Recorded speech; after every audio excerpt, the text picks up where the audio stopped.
During this video, we're going to look at adding up terms of a sequence.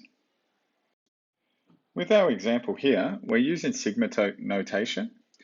Okay, so it's a concise notation for the sums of a sequence.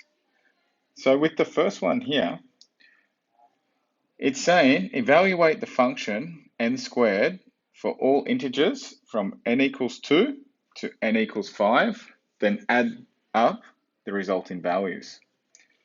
So with that, what I need to do is substitute 2n to begin with. So that would be 2 squared plus 3 squared plus 4 squared plus 5 squared. Okay, so if I simplify that, 4 plus 9 plus 16 plus 25, which is going to equal 54. To evaluate how many terms are actually in this series, what I need to do is go